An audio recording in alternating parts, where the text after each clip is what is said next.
ప్రతి కొనుగోలు కేంద్రంలో ప్రతి గింజ మరి రైతులకి మేలు జరిగే విధంగా కొనుగోలు చేయడం జరిగింది. సన్న రకాలకి 500 రూపాయలు బోనస్ ఇచ్చినాం.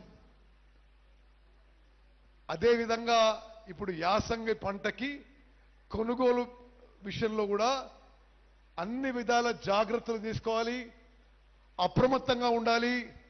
అందరం కూడా ప్రజాప్రతినిధులు అధికారులు కూడా అంతా సమిష్టి కృషితో తెలంగాణలో యాసంగి పంట చివరి గింజ కొనే వరకు, చివరి రైతుకి ఎంఎస్పి బోనస్ వచ్చే వరకు మన అందరం కూడా అలర్ట్ ఉండాలి, పనిచేయాలని చెప్పి మీ అందరికీ రిక్వెస్ట్ చేస్తున్నా.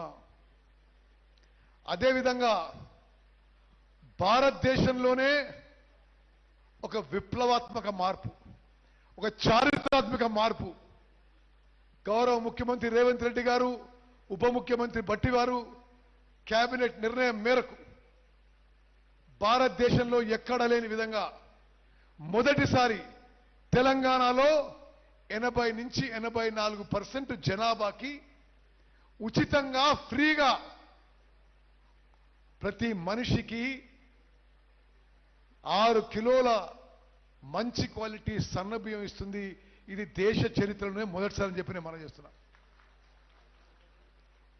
80 నుంచి 84% జనాభాకి కడుపు నిండా అన్నం పెట్టే కార్యక్రమం కంటే మరొక ఏ సంక్షేమ కార్యక్రమం ఇంతకంటే బెటర్ ఉంటుందో మరి అందరూ ఆలోచన చేయాలి. గతంలో ఇచ్చే దొడ్డు బియ్యాన్ని 80-90% జనాభా తినకపోయేవారు.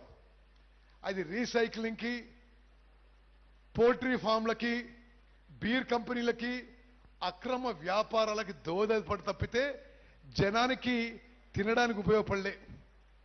ఆనాడు సంవత్సరానికి 10,665 కోట్లు ఖర్చు పెట్టి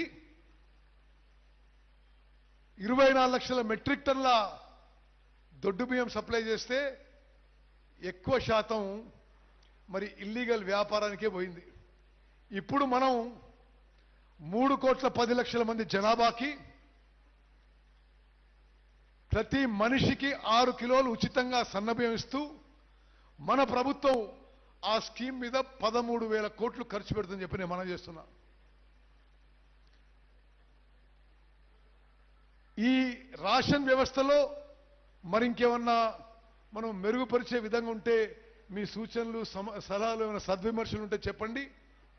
మరి ఇరిగేషన్ విషయంలో, సివిల్ సప్లైస్ డిపార్ట్మెంట్ విషయంలో మీ అందరి అమూల్యమైన మరి సలహాలు, మీ అభిప్రాయం వినాలని నేను కోరుకుంటున్నా అని చెప్పి మనవి చేస్తూ